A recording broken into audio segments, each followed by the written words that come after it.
Fala pessoal, muito bom dia, ou boa tarde, ou boa noite, a depender do horário que você esteja vendo este vídeo. Meu nome é Charles Prado Monteiro, sou sócio fundador da Elevate Capital e sejam todos muito bem-vindos ao nosso vídeo de carta mensal do mês de maio.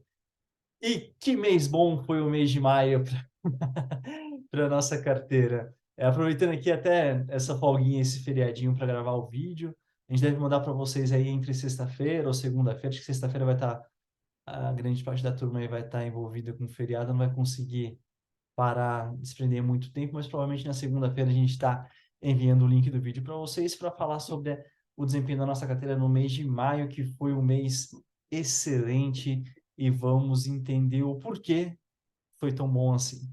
Então vamos lá. Vamos começar, como já tradicionalmente, compartilhar a minha tela com vocês, que é a nossa carta mensal.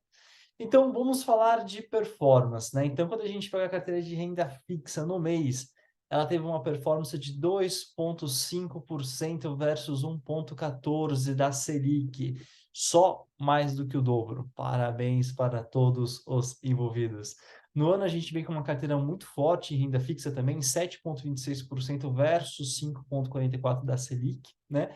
E aí, desde o início, né, desde a carteira oficial da Elevate, começo de 2018, a gente vem com uma rentabilidade aí de 64% versus 43% da taxa Selic, né? O principal destaque do mês de maio foi também, né, o destaque do mês de abril, que é o Tesouro IPCA+, a gente traz aqui o 2040. Neste gráfico, a gente pega a performance desse ativo no ano de 2023, né? Então, se a gente pegar de janeiro, o gráfico, a linha laranja, é a marcação a mercado do Tesouro IPCA+, e a linha azul é a taxa Selic. A gente pode perceber, né, que nos últimos 2 meses essa curva ela teve uma inclinação muito forte, né? Isso, o que a gente fala tecnicamente falando, é o fechamento da curva de juros de longo prazo, né?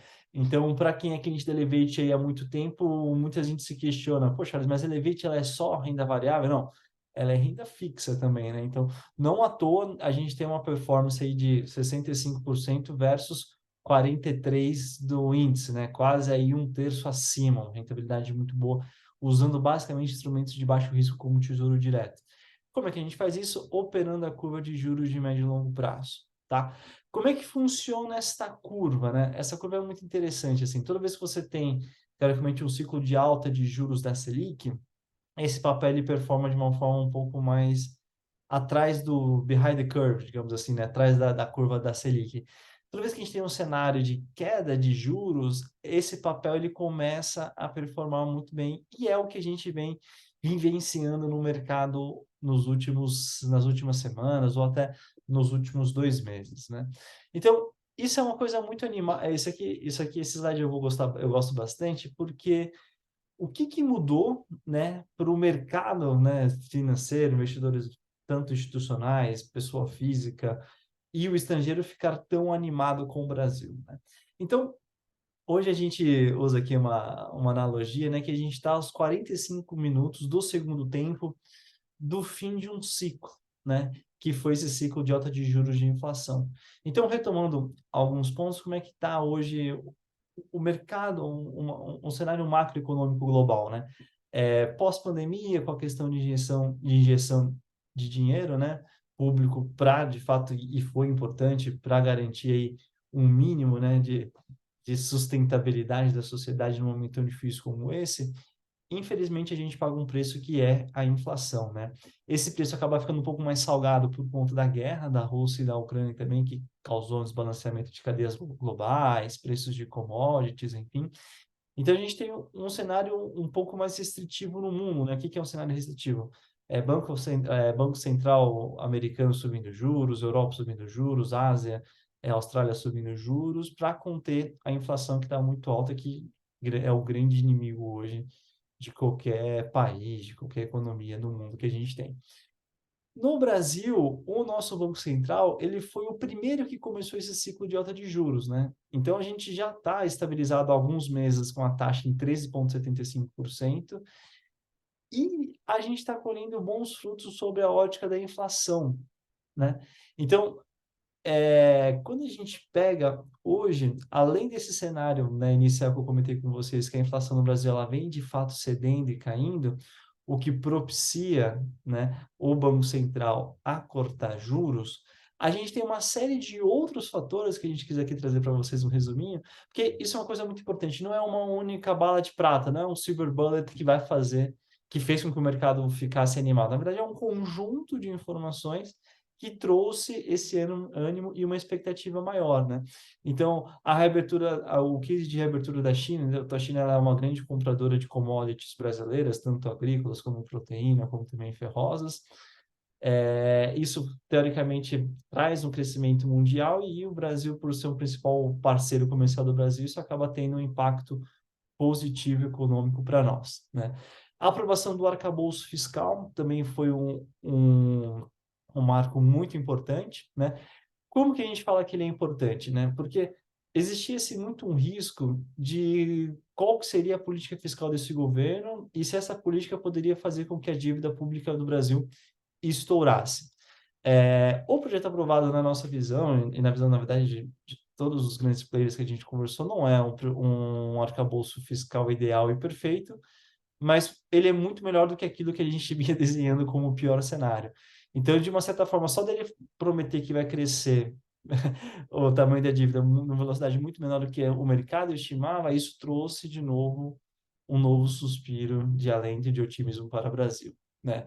A questão do câmbio, a gente vê a moeda, né, Brasil versus real versus dólar muito estabilizada e muito forte, né, com uma tendência eventualmente até de uma valorização do real perante o dólar nos próximos meses. Isso também traz muita segurança para todo investidor estrangeiro que queira investir no Brasil. Ele não adianta nada ele querer ganhar dinheiro com o que a gente chama de carry trade, ou com os juros da aplicação de renda fixa, ou com a valorização em bolsa, mas perder esse ganho em desvalorização da moeda, né? Então, se a gente tem esse câmbio muito mais estável e uma moeda e um real muito mais forte a princípio do que o dólar, isso também traz, né, um maior ânimo, uma maior vontade desse investimento entrar. Uma coisa que é muito importante também, assim, né? Para esse fim do ciclo de alta de juros, início do ciclo de queda de juros, que aí sim, se a gente entra nesse início de ciclo de queda de juros, os nossos ativos em bolsa e alguns em renda fixa, eles tendem a ter uma performance tão forte como a gente viu aí nos últimos 2 meses, né?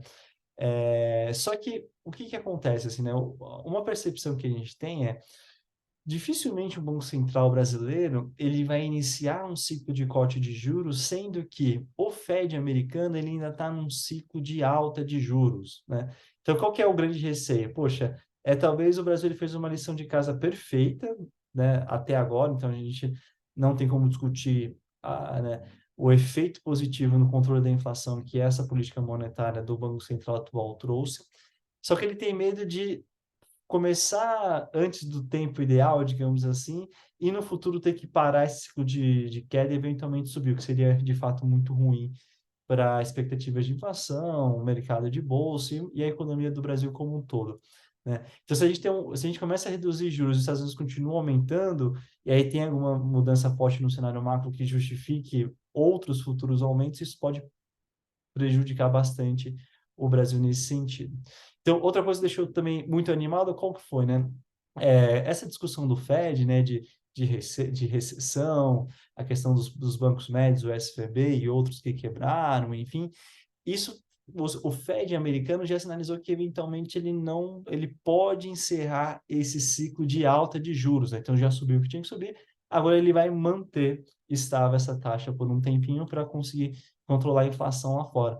Então, se os Estados Unidos ele para o ciclo de alta de juros, isso já é mais, digamos assim, mais uma aguinha dentro desse copo que faz com que, dentre esses e outros fatores, o Banco Central brasileiro, ele de fato inicie o ciclo de queda de juros, né? A desaceleração da inflação global, acabou de sair o dado de IPCA antes pré-feriado, um dado abaixo, né? Inflação abaixo da expectativa de mercado, que é muito bom, né? É mais um motivo que corrobora para esse ciclo de queda de juros. E aí a gente já começou, né, esses juros futuros fecharem, né? Então, um pouco isso que eu te falei. O que que é os juros futuros fecharem? Aquela performance do Tesouro IPCA mais 2040. Toda vez que você tem um fechamento da curva de juros, por uma expectativa do mercado do início de ciclo de corte, esse papel ele se valorizou muito forte também. Então, é uma tendência que os ativos em bolsas eles têm um comportamento parecido com os ativos do Tesouro IPCA. Então, só que tem um certo delay, assim, né? Demorou aí algo em torno de um mês para o efeito que aconteceu na curva de juros de longo começar a refletir em bolsa, né? Então, tudo isso culmina, na verdade, no início de um ciclo de cortes de juros e a gente tem hoje mais de 13 trilhões de reais em CDI. Com o ciclo de queda de juros, esse dinheiro ele tende a ir para outros lugares, por isso que a bolsa ela tem performado tão forte nas últimas semanas. Então, qual que é o risco, né, desse cenário ele não se concluir ou dele não caminhar para aquilo que a gente entende que ele deva caminhar? É os juros não caírem por fatores internos ou externos. Então, que nem a gente disse, poxa, sei lá, tem alguma complicação em conflito de Rússia e Ucrânia, surge um novo conflito de China e Estados Unidos por conta de Taiwan, isso balançar o mercado e prejudicar a curva de inflação. Às vezes a gente pode ter aqui alguns ruídos internos ou decisões políticas, econômicas que talvez não façam tanto sentido, isso pode gerar um estresse. Isso é um risco, tá? Apesar que a gente tem hoje muito mais fatores positivos e os riscos muito menores do que a gente acreditava no começo do ano, né? Porém, isso é uma coisa muito importante, que a bolsa, ela já está extremamente barata. Então, o mercado hoje, quando a gente fala de investimento em ações, ele já está precificando o pior cenário. Tanto que a gente percebe, né, que qualquer notícia nova positiva, o caminho que faz com que, de fato, a gente tenha que o Brasil está seguindo uma trilha correta, já tem uma supervalorização dos ativos em bolsa, né? Outro fator também muito importante que saiu na semana foi a divulgação de PIB, né? Então, o PIB cresceu acima da expectativa, algum negócio puxando isso muito forte, que aí eu já faço até o link com a nossa carteira de renda variável, né? No mês de março, a nossa carteira de renda variável, ela performou 8%, 8,2%, 8,3%, aí vai depender muito do mix da carteira de cada cliente, mas no valor geral foi essa a performance versus 3,8% do Ibovespa, né? Então a gente tem uma performance aqui mais do que o dobro do índice que deixou a gente muito feliz, né? No ano a gente tem aqui uma posição de menos 0,3%, basicamente está no 0 a 0, né? Então a gente teve um janeiro muito forte, fevereiro e março mais puxados, mais fracos, ruins, e abril e principalmente agora em maio teve uma performance muito forte, né? E da onde que veio essa performance, né? Ela veio tanto de valorização de ativos como de pagamento de juros e de dividendos. Então, o mês de maio foi um mês aqui bem intenso para nós, além dessa questão de imposto de renda, né? Como bom brasileiro, a gente sempre deixa para o último mês para publicar, foi o momento que as empresas publicaram o balanço, né, dos resultados financeiros referentes ao seu primeiro trimestre desse ano. E aí teve aqui um represamento onde a gente teve dias a gente participar de 3 reuniões de divulgação de resultados e é um ritmo mais pesado, porque não é só participar, né? A gente, na verdade, a gente lê o release, que deve ter aí uma média, uns 30, 40 páginas, tem que analisar balanço, um relatório de mais de 100 páginas, para fazer análise, para ir para a reunião, para fazer as perguntas certas e entender, né? Então, quando a gente tem uma performance muito mais forte do que o índice nesses momentos de publicação de TRI, isso mostra o quão assertivo a Elevate foi no seu stock picking, né? Que na sua seleção de ações para compor a sua carteira. Porque o grande papel de um gestor, principalmente em bolsa, é buscar empresas, né, fazer uma análise qualitativa e quantitativa dessas empresas.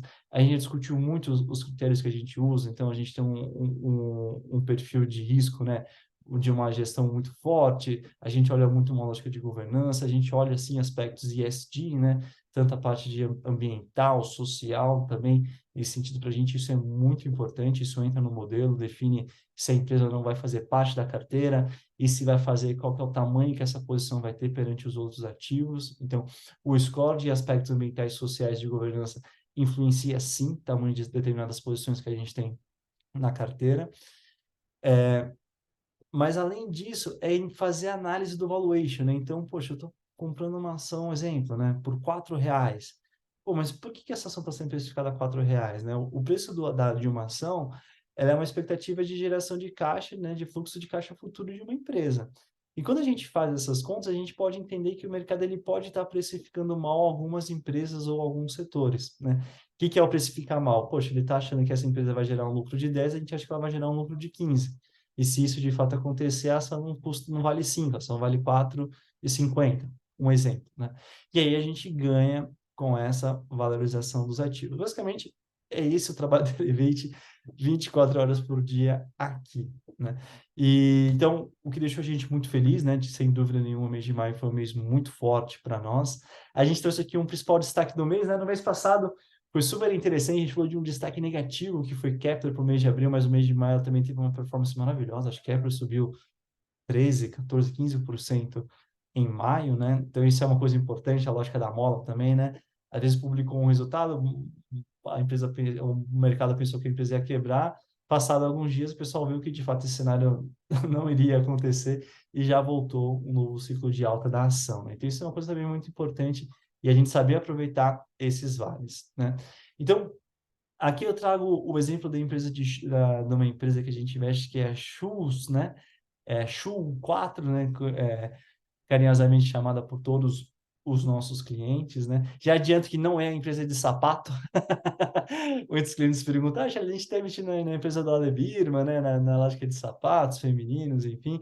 Não é. A Shoes, na verdade, é uma empresa de metalurgia, basicamente, siderurgia e metalurgia, uma empresa do Sul, que a gente já, quem é cliente da Elevate, se eu não me engano, a ação chegou a participar da carteira em 18 e 19, a gente acabou encerrando posição em 20, e entre 21 e 22 a gente montou uma posição nova na ação, e é uma ação que a gente gosta muito, né? Uma ação que tem muito carinho por ela.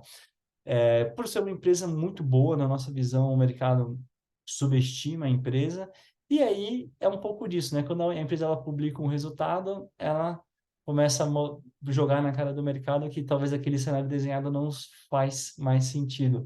E naturalmente você tem uma reprecificação dos preços desses ativos, né? Então, foi até muito interessante, eu estava conversando com uma cliente, acho que foi mês passado, né? Sobre carteira e tudo mais. Ela falou assim, Charles, essa Shu 4 aqui, ela não sai de R$ 4, né? Por que que a gente tem ela? O que que é essa empresa? E a gente explicou, a gente bate sempre na tecla, né? São investimentos de médio e longo prazo, a gente não tem uma bola de cristal, a gente não sabe qual que é o ativo que vai autoperformar no mês de junho, julho, agosto. O que a gente sabe é escolher boas empresas, pagar um bom preço na entrada dessas posições e aí esperar que a empresa ela faça o seu papel para que a gente consiga ter o ganho na posição, né?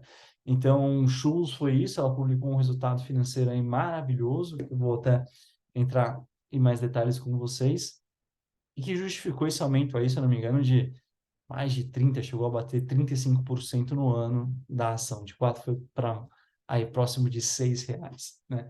Então, o Chus é um caso muito interessante, assim, né? Então, a gente estava falando daquele cenário macro de vários fatores que culminam, né, a um possível cenário de ciclo de corte de juros, e sem dúvida nenhuma, foi o PIB forte apresentado nesse primeiro TRI com uma inflação controlada. E esse PIB, sem dúvida, ele teve grande influência do agronegócio brasileiro. Então, uma coisa que é muito importante é a nossa carteira, ela tem uma posição muito forte em agro, né? Só que a gente tem uma visão um pouco, a gente tenta ser assim, né? Pensar como todo mundo pensa, a gente não vai sair da média, a gente tem que pensar um pouco além, né? Tem um livro que eu sou apaixonado, eu estava até com ele aqui lendo, relendo, né, alguns trechos dele, que é um livro do Howard Marks, né, The Most Important Thing, ou A Coisa Mais Importante, que ele fala do second level thinking, né? O que que é isso? Tipo, o first level thinking é você pensar como todas as outras pessoas pensam, né? E o second é quando você desce, se aprofunda numa análise, num estudo, para buscar enxergar coisas que as outras pessoas não enxergam. Então, quando a gente olha o mercado em bolsa, a gente tem uma perspectiva muito forte para o cenário de agro, só que a gente não investe, não é investir na empresa, por exemplo, que planta a soja ou milho, né? Mas no caso de churros, é você investir numa empresa que fabrica peças para maquinários agrícolas, né? Ou veículos pesados. Então, quando a gente percebe o case Brasil, a gente tem uma animação muito positiva, tanto com o agro como para o mercado de infraestrutura para os próximos anos. E aí você vai demandar caminhões para fazer o transporte de cimento, de aço, de cargas, enfim, tudo isso vai gerar uma cadeia de produção onde empresas que estejam incluídas nessa cadeia de valor, elas se beneficiam deste grande movimento. Então, no caso de shoes, era muito legal, né? A gente tem, aqui a gente colocou o contexto de um copo meio cheio e de um copo meio vazio, né? Então, quando você olha o copo meio cheio, você fala assim, pô, o Brasil vai ter esse ano uma safra recorde, né? A gente tem a inclusão de uma nova tecnologia de caminhões, o Euro 6, o Procon V8, que vai melhorar, né, teoricamente vai deixar melhorar a tecnologia dos caminhões, isso vai levar preço, e teoricamente você vende preço, você vende um valor agregado ainda maior. A redução de preços de defensivos agrícolas, né, que é um custo muito forte que teve nos últimos anos, que esse ano a pressão por custos ela é muito menor, e o aumento da projeção do crescimento do PIB agrícola. Então, quando você olha esse contexto, que é o contexto que a gente olhou para a Schultz, a gente fala assim, poxa, essa empresa ela é uma empresa excelente, inserida numa cadeia que faz todo sentido que vai prosperar nos próximos anos, e aí, eventualmente, o sucesso da empresa vai ser uma consequência do sucesso da nossa posição das ações, né? Só que você também tem o copo meio vazio, né? Então você pensa, pô, mas o Brasil tem taxa de juros elevadas, ele tem restrição ao crédito, ele tem queda na venda de máquinas de construção, falta de linha de financiamento incentivada, né, para a modernização da frota, que é o ramp-up do Euro 6. Então, quando você olha esse cenário, pô, a economia está com juros altos, não tem crédito por conta do que aconteceu com as americanas, os bancos estão segurando, né? Crédito não tem linha de financiamento bem desenhada para isso, o agricultor está aí segurando. Existe essa percepção que o mercado de churros seria muito ruim, né? E ela nos surpreende positivamente no primeiro tri, né, com um aumento de 10% de receita e 40% de EBITDA e 100% de lucro líquido comparado ao primeiro tri do ano anterior de 22, né?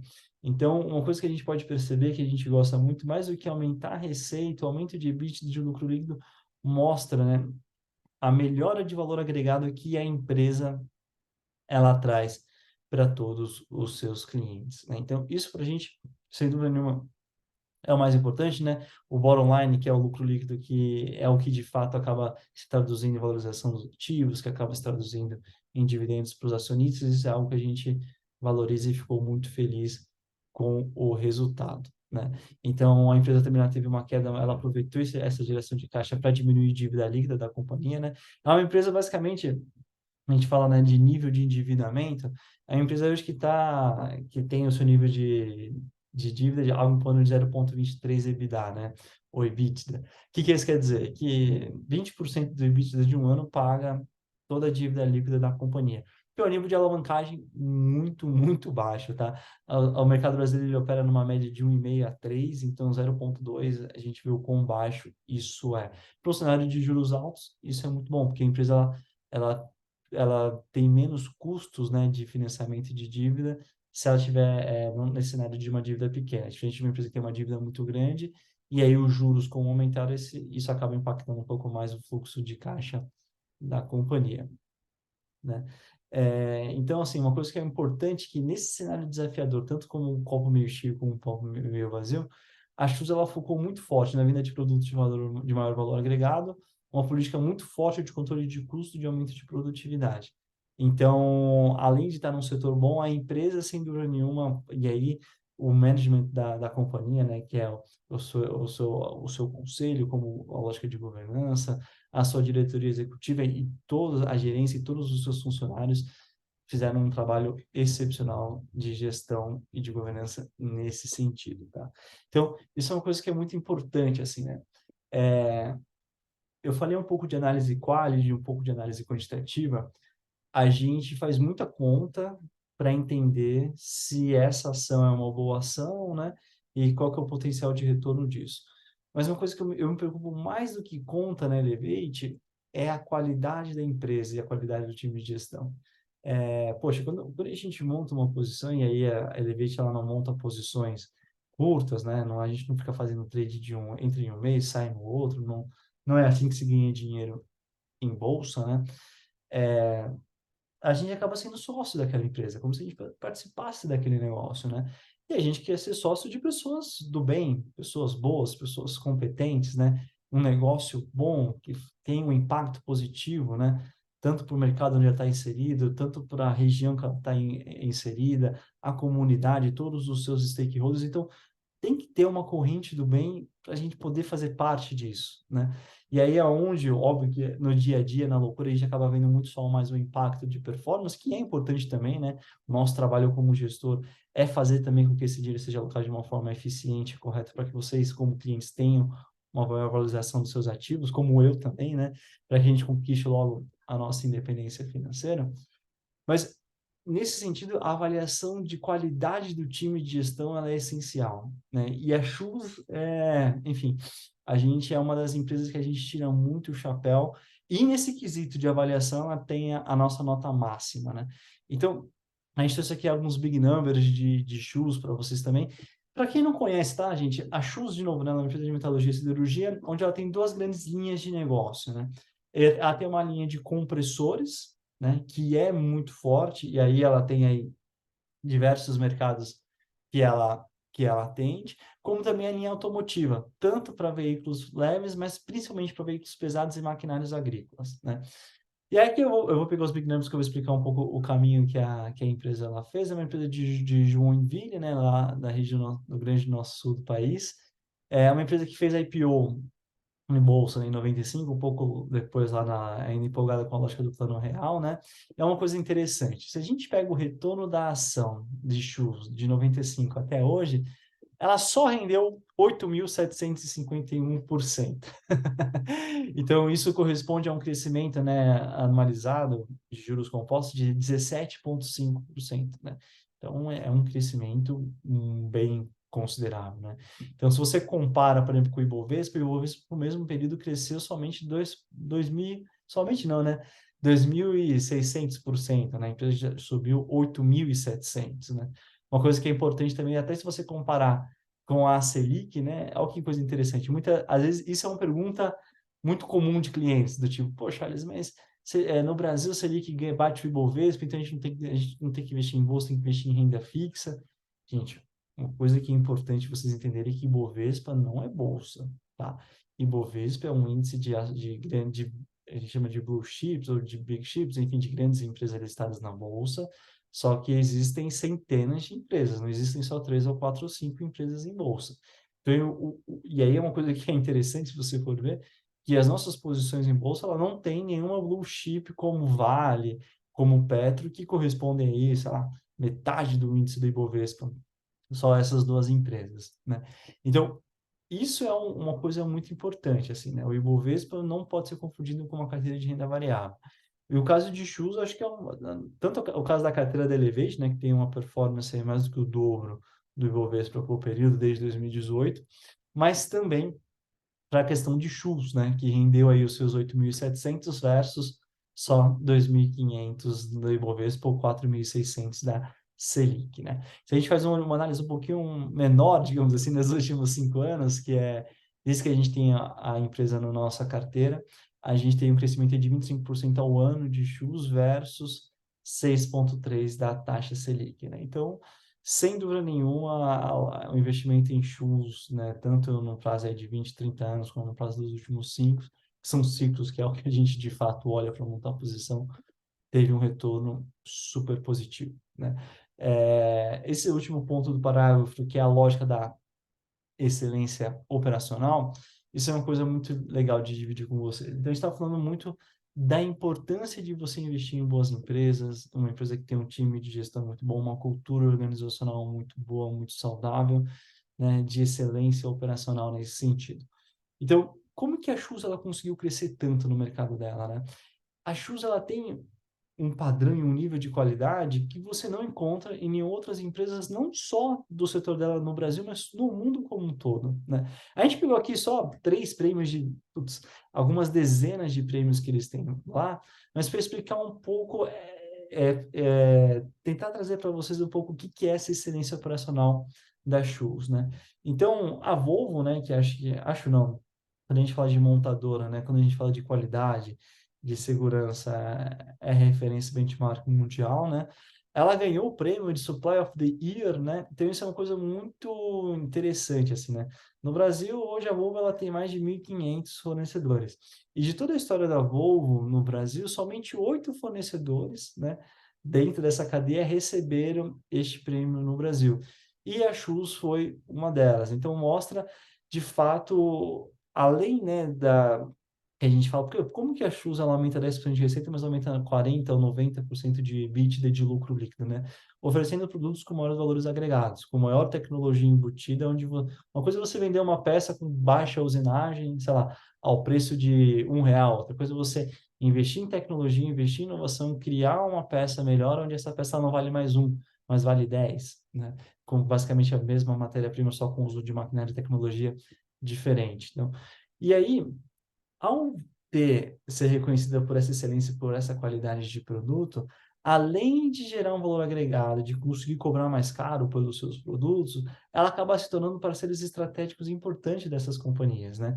Então, um outro prêmio que foi o Supply of the Year Global da John Deere, né? Então, a John Deere, para quem não conhece, é a maior empresa de fabricante de maquinários agrícolas, né? Tratores, colhedeiras e por aí vai. Então, participaram, né, desse último prêmio da John Deere global. Mais de 650 fornecedores mundiais já atestados e já ganharam prêmios da John Deere. E a Schultz, ela foi a melhor do mundo, né, comparando com todos os seus fornecedores globais. E que acaba sendo isso importante, assim, né? E isso é um outro ponto também. Às vezes a gente tem muitos clientes que discutem de fazer investimento em bolsa americana, diversificar a região.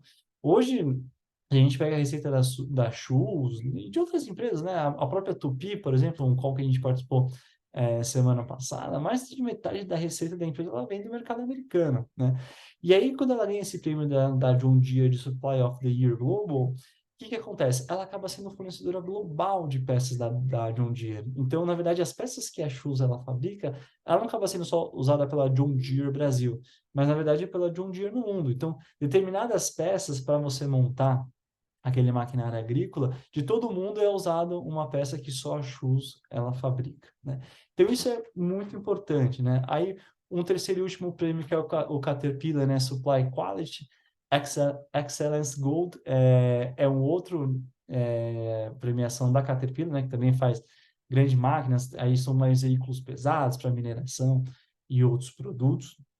Isso mostra de novo, né, essa premiação, ela tem o maior nível de certificação dentro da Caterpillar e a John Deere não ganhou só uma vez, mas já ganhou algumas outras vezes também. Então, isso mostra como ela acaba sendo um parceiro estratégico importante para todos os seus clientes, né? E aí, isso faz com que, de fato, a empresa ela consiga, mesmo num cenário econômico mais desafiador, ter uma performance muito forte, né? Tanto de receitas como enfim, de operacional também nesse sentido. Deixa eu só pausar aqui rapidinho, que acabei de aparecer uma notícia aqui que a minha bateria está acabando, mas agora já está carregando. Bem, pessoal, acho que basicamente era isso que eu queria dividir com vocês. Deixa eu voltar aqui para a minha tela. Esse vídeo é um vídeo um pouquinho mais curto, a gente preferiu, na verdade, hoje aproveitar o vídeo, né, para falar um pouco mais sobre a performance de carteira, que é super importante, dar essa explicação para vocês. Esse cenário de ciclo de corte de juros, se isso de fato se desenhar, a gente tende a ter provavelmente o melhor ano da Elevate em performance agora para o segundo semestre. Então, vamos aguardar. Está tudo caminhando para isso, mas a gente tem que ter um pouco mais de calma, né? Então, vamos esperar aí as cenas dos próximos capítulos para a gente tomar uma posição mais forte nesse sentido. E falar um pouco de Schultz, né? Então, acho que na última quarta a gente falou muito de Kepler, e aí foi uma apresentação um pouco mais extensa, com um tempo maior de duração, mas a gente fez uma explicação do case como um todo. A gente quis aproveitar, como foi um mês muito forte de Schultz, fazer aquele relatório que a gente faz de performance das ações, né? E aí a gente acabou se prolongando um pouco mais em Schultz. Para quem tem interesse, a gente tem aquele mesmo slide de Schultz para todas as empresas que publicaram resultado, Simpar, Tupi, Unipar, what else? Pão de Açúcar, enfim, todas as ações que fazem parte da nossa carteira. Caso você tenha alguma dúvida específica, algum comentário, mande para a gente que a gente manda o material, explica rapidamente um pouco a nossa visão dos cases. Toda a carteira está muito positiva, né, na nossa visão. A gente fez um movimento recente que foi encerrar a posição em Gerdau, que realmente sofre um pouco com o mercado de aço Brasil e acabou incluindo empresas como São Martin Jales, que surfa toda essa lógica de bioenergia, né, de tanto de etanol como também principalmente de açúcar, foi super positivo, né? Então, uma ação, na verdade, parou, continuou caindo, que é a questão de Gerdau, enquanto Jales e São Martin aí também estão com os 30% de ganho em menos de 2 meses de posição. Então, a gente provavelmente está muito seguro com a carteira de bolsa. É uma carteira, ao mesmo tempo que ela é super defensiva, mas num eventual cenário de ciclo de corte de juros, ela tende a se beneficiar muito forte nesse sentido também. Então, a gente se sente preparado para esses dois cenários, o que deixa a gente muito confortável e muito tranquilo para seguir em frente com o modelo. Perfeito? Basicamente era isso, pessoal. Queria agradecer muito a confiança de vocês, o tempo de vocês aí a desprender aí esses preciosos minutos aí para falar um pouco mais sobre mercado, carteira, investimentos, entender um pouco mais a nossa cabeça. E desejar para vocês aí um grande abraço, um excelente mês e que junho seja melhor do que maio e assim consequentemente. Um grande abraço, até mais.